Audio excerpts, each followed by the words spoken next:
What is the function of the pituitary gland. फिर अंत में आके उसको मत टिक कर देना, बस पहले पढ़ लो शांति से कि वो सही भी है या कुछ मिसप्रिंट का केस है। तेज हेडलाइट वेडलाइट आते तो तुम लोग भी ऐसे करते हो ना।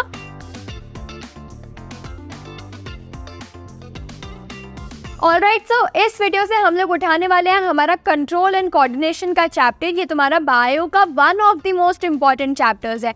अब इस चैप्टर में तुम्हारा एंडोक्राइन सिस्टम पूरा आ जाता है और उसी के साथ साथ तुम्हारा नर्वस सिस्टम पूरा आ जाता है। मैंने उठाए हैं 6-7 क्वेश्चंस। अगर तुम्हें लगे कि तुम्हें और प्रैक्टिस की नीड है तो मेरे को बताना, हम लोग एक और वीडियो बनाएंगे जिसमें हम और क्वेश्चंस लेंगे।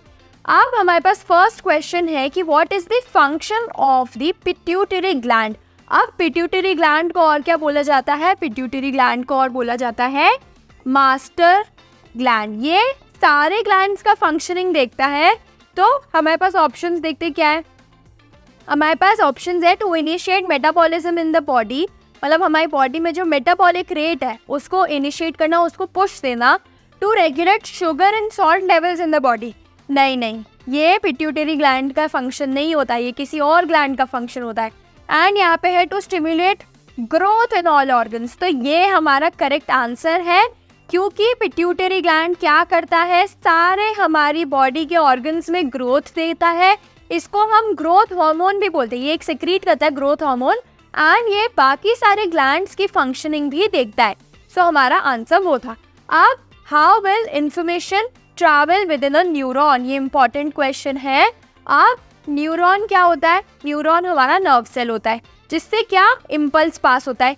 ये पूछ रहे हैं कि एक न्यूरॉन की जितनी भी पार्ट्स होती हैं उसमें कैसे कैसे एक इन्फॉर्मेशन, कैसे कैसे एक इम्पल्स पास होगा। तो इसके लिए एक बार न्यूरॉन का डायग्राम देख लो।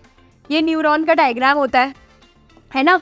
ये डेंड्राइट्स होते हैं, ये सेल बॉडी होती है और इसी के बाद उसके एक्सॉन्स आ जाते हैं, एंड एक्सॉन्स के बाद उसका वो एंडिंग, नर्व एंडिंग आ जाती है। अब ऑप्शन देखो, सिंपल सी बात, कोई भी मैसेज आएगा, कोई भी नर्व इम्पल्स आएगा, कोई भी नर्व इम्पल्स कैसे आएगा? यहाँ से आएगा, किस पे हिट किया? डेंड्राइट्स पे हिट किया। उसके बाद वो पास होके गया सेल बॉडी पे। सेल बॉडी में जो ब्रेन होता है, मतलब सेल बॉडी में जो न्यूक्लियस होता है, वो उसको एनालाइज करेगा, फिर उसको वो पास कर देगा एक्सॉन पे, एंड एक्सॉन से पास हो जाएगा वो नर्व एंडिंग पे। नर्व एंडिंग के बाद वो फिर दूसरी नर्व सेल तक पहुंच जाएगा। अब ऑप्शन ढूंढ लो। यहाँ पे 2 ऑप्शंस तो देखो एक्सॉन के हैं, तो इम्पल्स उल्टा तो आएगा नहीं, ये एक्सॉन वाला ऑप्शन हमारे कट ही जाते हैं। एक्सॉन से एक इम्पल्स आना स्टार्ट नहीं हो सकता है। यहाँ पे दोनों में डेंड्राइट दिया तो है, बट फर्स्ट वाले ऑप्शन में डेंड्राइट के बाद सेल बॉडी है जो सही है। सेकेंड वाले ऑप्शन में डेंड्राइट के बाद सीधा एक्सॉन है। अब डेंड्राइट ऊपर है, एक्सॉन नीचे है, ये बीच के सब कहाँ गए? तो ये ऑप्शन भी हमारा कट गया एंड हमारा ऑप्शन बचा ए। अब ये तीनों हट तो गए, बट फिर अंत में आके उसको मत टिक कर देना, बस पहले पढ़ लो शांति से कि वो सही भी है या कुछ मिसप्रिंट का केस है। सो डेंड्राइट फिर सेल बॉडी, देखो यहाँ पे डेंड्राइट पे आया, फिर सेल बॉडी में आया, फिर एक्सॉन में गया, एंड फिर हमारी नर्व एंडिंग में आया। वही चीज़ जो हमने डिस्कस करी। सो हमारा करेक्ट आंसर है ऑप्शन नंबर ए। ठीक है, इसका स्क्रीनशॉट ले लो, ये इंपॉर्टेंट है, इसको लिख लो कहीं पे, मतलब जो करेक्ट आंसर है वो कहीं पे लिख लो। अब हमारे पास है कि which part of the brain controls blood pressure in voluntary action. Option है स्पाइनल कॉर्ड, स्कल, हाइपोथैलेमस, या cord, skull, cerebrum, pons medulla, cerebellum, pons medulla, या पिट्यूटरी। सो इसका आंसर मैं नहीं बताऊंगी। हर वीडियो में 1-2 क्वेश्चंस तुम्हारा काम होता है, इस वीडियो में ये क्वेश्चन तुम्हारा काम है। स्क्रीनशॉट ले लो, बुक ढूंढ लो, जो करेक्ट आंसर लगे मेरे को कमेंट करके जल्दी से वापस आके बताओ। सो ये हमारा फर्स्ट क्वेश्चन है फॉर होमवर्क। ठीक है, नेक्स्ट क्वेश्चन है कि which of the following options show the order of events correctly. मतलब सिमिलर चीज़ जो हमने एक्सॉन वाले डेंड्राइट वाले क्वेश्चन में करी, कि order of events, flow of events बताना है जब एक ब्राइट लाइट एंटर होती है हमारी आई पे, ये फोकस होती है हमारे आई पे। तो इसके पास क्या है, ऑप्शंस क्या है? सबसे पहले ब्राइट लाइट आएगी। ब्राइट लाइट आई, हमारी आईज में जो रिसेप्टर्स हैं, मतलब जो क्या करते हैं, देखते हैं, जो एनालाइज करते हैं, जो इम्पल्स को डेवलप करते हैं कि कुछ चीज़ आ रही है, फिर रिसेप्टर्स इन द आई तक वो चीज़ जाती है, फिर वो जाती है हमारे सेंसरी कॉर्ड तक, फिर हमारे मोटर न्यूरॉन तक, फिर हमारी आईलिड क्लोज हो जाती है। मतलब कुछ तेज़ हेडलाइट वेडलाइट आते तो तुम लोग भी ऐसे करते हो ना। सो एक ऑप्शन हमारा ये था। फिर हमारा ऑप्शन है ब्राइट लाइट आई। हमारी आईज में रिसेप्टर्स के पास वो पहुंची। अब रिसेप्टर्स से सीधा स्पाइनल कॉर्ड पे कैसे जाएगी? कुछ बीच में नर्व का कनेक्शन भी होना चाहिए।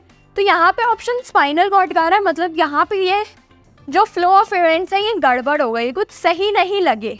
थर्ड ऑप्शन है हमारे पास ब्राइट लाइट आई, रिसेप्टर्स के पास गई, फिर सेंसरी न्यूरॉन के पास गई, फिर मोटर न्यूरॉन के पास गई, फिर स्पाइनल कॉर्ड के पास गई, फिर आईलिड के पास गई। ये एक पॉसिबल आंसर हमारा हो सकता है। एंड लास्ट है कि ब्राइट लाइट आई, रिसेप्टर्स के पास गई आई में, स्पाइनल कॉर्ड के पास गई। अब यहाँ पे स्पाइनल मोटर न्यूरॉन है, यहाँ पे सेंसरी न्यूरॉन है, एंड फिर आईलिड क्लोज हो गई। तो ये भी हमारा एक पॉसिबल आंसर हो सकता है। बट यहाँ पे जो ये न्यूरो ना स्पाइनल कॉर्ड का सेंसरी न्यूरॉन है ना, वो मेजर रोल प्ले करता है। तो ये सारे ऑप्शंस हमारे डिस्कार्ड हो गए एंड हमारा ये वाला जो ऑप्शन है, ऑप्शन नंबर ए, ये हमारा करेक्ट आंसर हुआ। अब हमारे पास है what is the name of the process occurring in hydra? Asexual reproduction. कौन सा प्रोसेस होता है? बडिंग।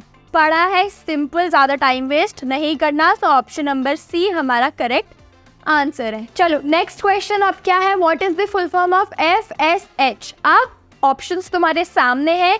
हर वीडियो में 2-3 question, 1-2 question as per the video तुम्हें होमवर्क मिलता है। सो ये क्वेश्चन तुम्हारा इस वीडियो का सेकेंड होमवर्क है। अब 2 होमवर्क्स दिए हैं, एक ये, इसका स्क्रीनशॉट ले लो, दूसरा है हमारे पास ये रहा, दूसरा है ये, तो इसका भी स्क्रीनशॉट ले लो। कमेंट करके ज़रूर बताना। एंड मैं हर वीडियो में बार बार बोल रही हूँ, अगर तुम्हारी कोई पर्सनल रिकमेंडेशन है तो उसको भी कमेंट करो। वीडियोस आती रहेंगी, तब तक के लिए stay tuned and happy learning.